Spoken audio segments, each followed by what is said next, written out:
Cobra की आवाज़ सुनकर आर्यन भी चौंक गया था। सभी उसकी तरफ मुतवज्जे थे। चाहते क्या हो तुम? आखिर एडी तेज़ लहजे में बोला। उसके लहजे की सख्ती से वहाँ बैठे सभी नफूस अंदर तक कांप गए थे। रात 9 बजे तक तुमने उन सब लड़कियों को जो हमारे हवाले कर दो, जिनको तुमने हमारे अड्डे से बाजियाब करवाया है, वरना नताइज की जिम्मेदार तुम खुद होगे।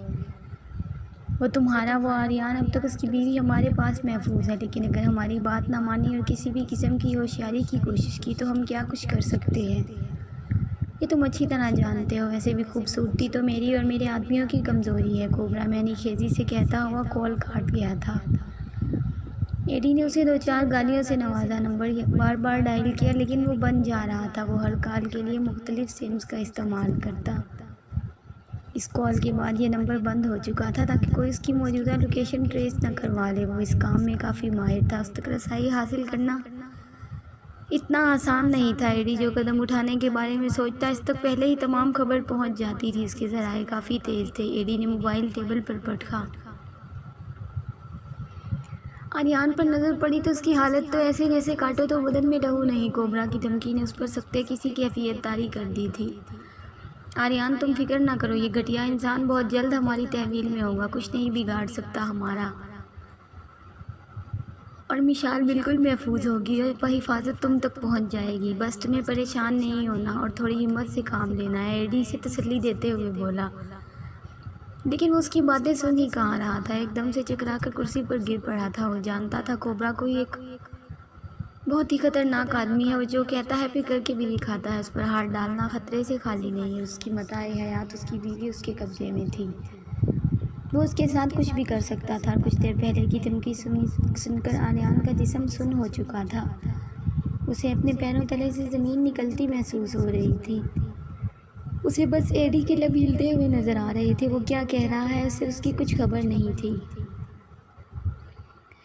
उसे अपनी आंखों के सामने अंधेरा छाता हुआ महसूस हुआ और फिर वो चकरा कर सोफे पर ही रह गया। आर्यन आर्यन।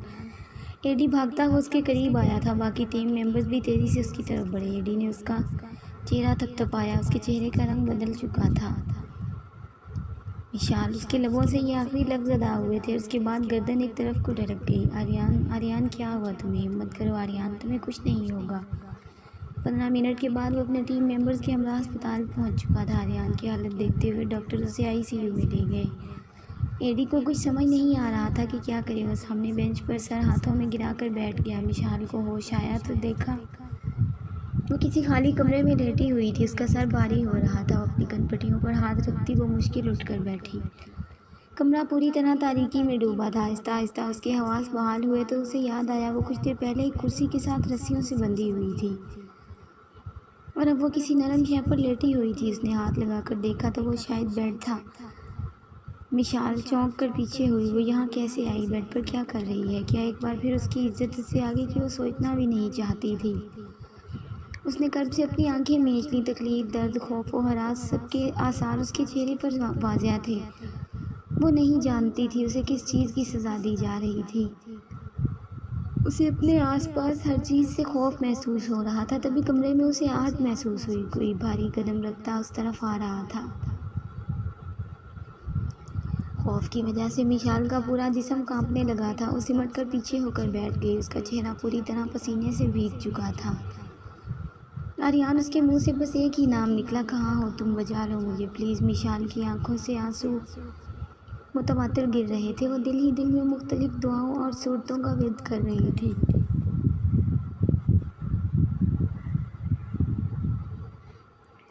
इस वक्त उसे आर्यन की कमी शिद्दत से महसूस हो रही थी। उसे एक कांटा भी चुभता तो वो तड़प उठता था। रात इस पर एक क़यामत टूटने वाली थी, लेकिन उसे कोई खबर नहीं थी।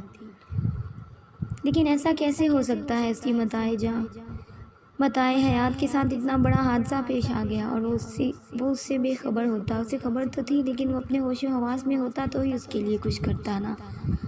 वो तो खुद ज़िंदगी और मौत की कशमकश में मुब्तला था। मेरा बेटा खुश है ना? मिसेस अहमद शाहनूर की तरफ गौर से देखते हुए बोले।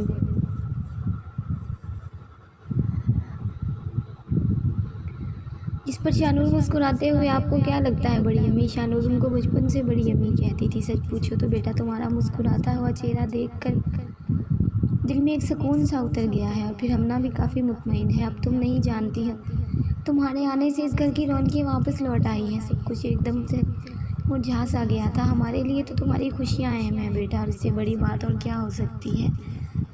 अगर तुम खुश हो अपने घर में, अल्लाह तुम्हें ऐसे ही हंसता मुस्कुराता रखे।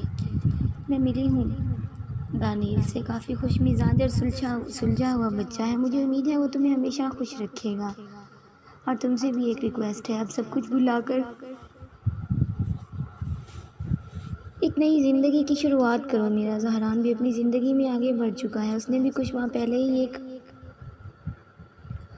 बिन माँ बाप और बेसहारा लड़की से लंदन में निकाह किया है। आज उसे लेकर हमेशा हमेशा के लिए वापस पाकिस्तान आ रहा है। ज़हरान के नाम पर शानूर का चेहरा बेतासुर रहा था। हाँ, उसका निकाह का सुनकर उनकी तरफ मुतवज्जे हुई थी वो। ये तो बहुत अच्छी बात है बड़ी अम्मी, अगर उसने ऐसी लड़की से निकाह किया है तो, और उसे सहारा दिया है। मुझे भी उससे मिलना है, उससे मिलकर बहुत खुशी होगी मुझे, शानूर नरम लहजे में बोली। उसकी बात सुनकर मिसेस अहमद मुस्कुरा दी थी। ज़रूर बेटा, आज शाम तक पहुंच जाएंगे इंशाअल्लाह, मिल लेना। और तुम दोनों के वलीमे का एक रिसेप्शन भी अरेंज करवाना है। दानियल से हम बात कर चुके हैं इस सिलसिले में, बस ज़हरान आ जाए फिर से पूछ कर डिसाइड कर लेंगे। हमें भी तो अपने बच्चों की खुशियाँ देखनी है। चलो अब तुम आराम कर लो, मैं चलती हूँ, घर में भी काफ़ी काम है, ज़हरान के आने की तैयारियाँ करनी है, उसका कमरा भी सेट करना है। चलो बेटा फिर मिलते हैं। मिसेस अहमद उसके सर पर बोसा देते हुए उठ खड़ी हुई। शानूर भी मुस्कुराते हुए उठ खड़ी हुई थी और दरवाजे तक उन्हें छोड़ने गई। डॉक्टर आईसीयू से बाहर निकला था। एडी तेज़ी से उसके करीब आया। आपके पेशेंट को हार्ट अटैक हुआ है, शायद कोई बहुत गहरा सदमा है इनको जो ये बर्दाश्त नहीं कर पाए। अब उनकी हालत खतरे से बाहर है, लेकिन आपको बहुत ज़्यादा एहतियात से काम लेना होगा। इनकी मेडिसिन इनको वक्त पर दें और कोशिश करें कोई ऐसी बात ना करें जिनसे इनको किसी किस्म की भी कोई परेशानी हो। उनको ज़हनी तौर पर पुरसुकून रखने की कोशिश करें। ये मौत के मुंह से वापस आए हैं, किसी भी तरह की कोताही उनकी जान के लिए खतरे का बायस बन सकती है। डॉक्टर 2-4 और ज़रूरी हिदायत देते हुए वहाँ से चला गया था। एडी डॉक्टर के जाने के फ़ौरन बाद आईसीयू का दरवाज़ा खोलकर अंदर दाखिल हुआ। आर्यान नीम गलूदगी की हालत में कुछ बोल रहा था। एडी जल्दी से उसके करीब गया। मिशाल को ले आओ, मेरी मिशाल। आर्यान नीम गलूदगी की हालत में ही था। उसकी हालत देखकर एडी के चेहरे पर तकलीफ़ के वाज़ेह आसार छा गए थे। उसकी आंखों में नमी आ गई। अपनी जान से अजीज़ दोस्त को वो इस तरह मौत के मुंह में नहीं जाते हुए देख सकता था। तभी उसने आर्यान का हाथ पकड़ा। मैं भाभी को सही सलामत तुम तक वापस लेकर आऊँगा आर्यान, ये मेरा वादा है तुमसे। तुम्हें बस थोड़ी सी हिम्मत से काम लेना होगा, अपने आप को ठीक करना होगा ताकि वह तुम्हें इस हालत में देखकर परेशान ना हो जाए। एडी ने आर्यान के सर पर हाथ फेरा और उसे हौसला देते हुए बोला। फिर उसकी मामूल कुछ गार्ड्स को चंद ज़रूरी हिदायत देते हुए वहाँ से निकल गया था। अस्पताल से निकलते ही उसने माइकल को कॉल की। विजय से कहो सब लोगों को अलर्ट कर दे, हम सब अभी इसी वक्त कोबरा के अड्डे पर पहुँचेंगे और अटैक करेंगे। इसके अलावा और कोई ऑप्शन नहीं है हमारे पास। मैं तुम्हें कुछ इन्फॉर्मेशन सेंड कर रहा हूँ, पता करवाओ ये जगह कहाँ है। मुझे किसी अननोन नंबर से कोबरा की करंट लोकेशन रिसीव हुई है। मेरे पहुँचने से पहले सब कुछ रेडी रखना। एडी ने घड़ी पर नज़र दौड़ाई जहाँ अब 7 बज रहे थे। कोबरा ने रात 9 तक का टाइम दिया था। जल्दी करो, हमारे पास वक्त नहीं है बिल्कुल भी। एडी ने गाड़ी में बैठते हुए कॉल बंद करके मोबाइल सामने डैशबोर्ड पर फेंका और गाड़ी जान से भगाते हुए अस्पताल की पार्किंग से बाहर निकाली। अंधेरे में डूबे कमरे में थोड़ी थोड़ी देर के बाद कोई आदमी आता और उसे देख कर चला जाता। शायद ये चेक करने आते थे कि कहीं वो भाग तो नहीं गई। हर आने वाले के साथ ही मिशाल की हवाइयाँ उड़ जाती कि न जाने अब उसके साथ क्या होगा। उसका जिस्म बुरी तरह से काँप रहा था। इसी तरह 2 घंटे मज़ीद गुजर गए। दरवाज़ा एक ज़ोरदार धमाके से खुला था और साथ ही पूरा कमरा रोशनी में नहा गया। मिशाल के मुंह से हल्की सी चीख निकली थी। सामने कोबरा अपना मकरूह चेहरा लिए, चेहरे पर शैतानी मुस्कुराहट लिए उसके सामने खड़ा था। उसे देखते ही मिशाल एक झटके से पीछे हुई। दूर रहो घटिया बदजात इंसान, मैंने क्या बिगाड़ा था तुम्हारा जो तुमने ये सब किया मेरे साथ। मेरे करीब मत आना वरना तुम्हारी जान ले लूँगी मैं, मिशाल चीखते हुए बोली। उसकी बात सुनकर कोबरा का एक फलक शगाफ कहका गूंजा। बदकिस्मती से हमारी बात ना मानकर उस एडी ने अपना बहुत नुकसान किया है। उसे 9 तक का वक्त दिया था, लेकिन नहीं, उसे तो अपनी ईमानदारी, अपना काम और लड़कियों की इज्जत बचाने का बहुत शौक है। खैर बचाता रहे, तुम अब तक तो हमारे कहे के मुताबिक यहाँ महफूज थी, लेकिन अब तुम्हें यहाँ से कौन बचाएगा। कोबरा मैनीखेजी से मुस्कुराता वो उसकी तरफ बढ़ा, लेकिन इससे पहले कि वो उसकी तरफ बढ़ता गोली की एक ज़ोरदार आवाज़ गूंजी थी और वो वैसे ही ज़मीन पर ऊंधे मुँह गिर पड़ा। ज़मीन खून से सुर्ख हो चुकी थी। मिशाल की डर के मारे आंखें फटी की फटी रह गईं। कोबरा के गिरते ही सामने खड़े नौजवान को देखकर उसकी आंखें हैरत से फैल गई। तुम कौन हो? मिशाल हैरानी से बोली। उसने उंगली के इशारे से उसे खामोश रहने का कहा था। खामोश रहो, कोई सुन लेगा तो यहाँ आ जाएगा। आसपास हर तरफ उसके आदमी फैले हुए हैं। किसी को उसकी मौत के बारे में इल्म हो गया तो हम दोनों को ऊपर पहुंचाने में एक सेकंड नहीं लगाएंगे। आप घबराएं नहीं, एडियर्स की टीम अभी कुछ ही देर में पहुंचने वाली है। आपको बचा लेंगे वो लोग।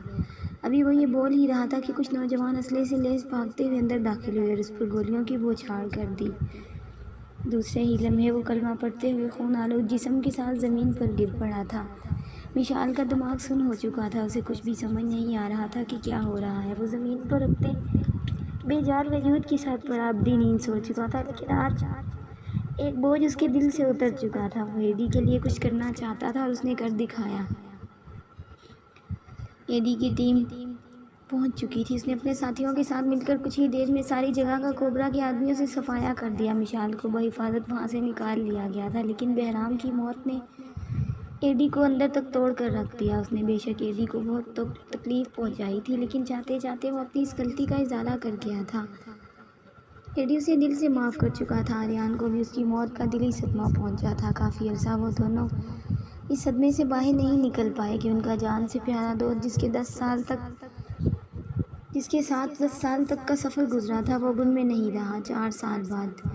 अरहम बेटा रुको, गिर जाओगे। शानूर की भाग भाग कर अब बस हो चुकी थी, लेकिन वो रुकने वाला था ही कहाँ। पकड़े ना मामा, अभी आपकी बारी है। आप हर दफ़ा ऐसे ही करती हैं। मुझे नहीं पता, उठे और मुझे पकड़े। 3 साल अरहम शानूर का दुपट्टा खींचते हुए ज़िद्दी लहजे में बोला। शानूर का सांस फूला हुआ था। वो घूरते हुए अरहम की तरफ देखने लगी। तभी एडी हाथ में फाइल्स का एक ढेर उठाए घर में दाखिल हुआ। तुम्हें क्या हुआ? ऐसे क्यों बैठी हो? शानूर का सुर्ख होता चेहरा देखकर एडी फाइल एक सोफे पर रखता उसकी तरफ बढ़ा। तुम्हारे बेटे ने पागल करके रखा हुआ है मुझे। 1 मिनट सुकून का सांस नहीं लेने देता। खुद संभालो इसे। शानूर मुश्किल अपना सांस नॉर्मल करते हुए बोली। उसकी बात पर एडी मुस्कुरा दिया था। पास खड़े अरहम को मसनूई घूरी से नवाजा। फिर तंग किया है? मामा को मना करके गया था ना, मामा को तंग नहीं करना। शानूर इन दोनों को एक एक घूरी से नवाजती उठी और गुस्से से उठकर अंदर कमरे में चली गई। एडी ने आगे बढ़कर अरहम को गोद में उठाया था। मामा खेलती नहीं है मेरे साथ बाबा।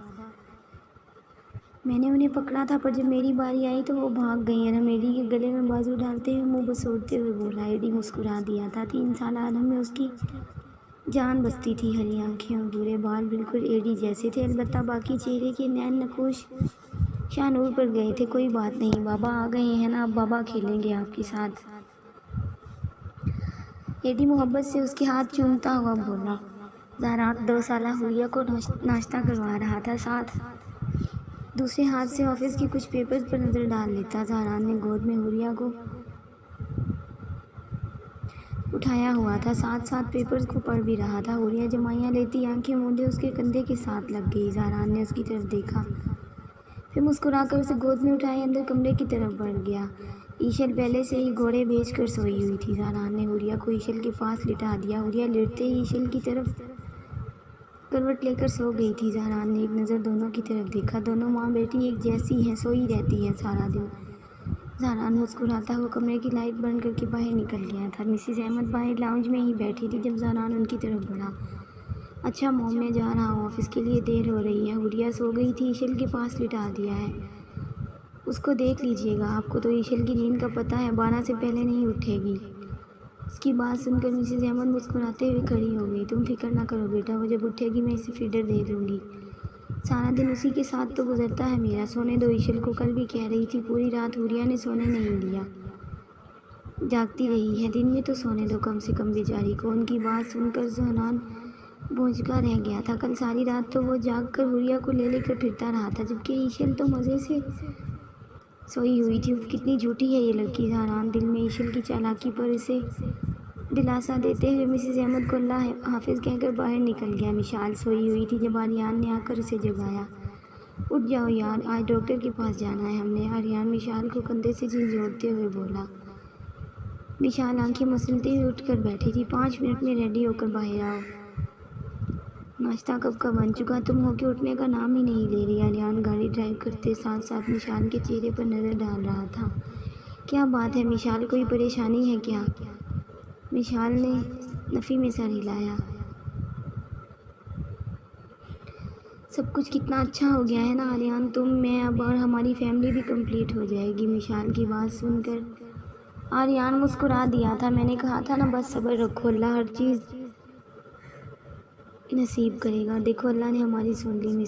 विशाल मुस्कुराते हुए चलती हुई गाड़ी से बाहर के मनाज़िर देखने लगी। बाहर ठंडी हवा चल रही थी, हवा में नमी थी, जैसे अभी बारिश हो जाएगी। विशाल ने अपने गिर्द लिपटी चादर को ठीक किया। आर्यन ने आगे बढ़कर उसकी तरफ का शीशा बंद कर दिया था। विशाल ने मुस्कुराकर उसकी तरफ देखा और गाड़ी की सीट से टेक लगाकर आंखें मूंद ली।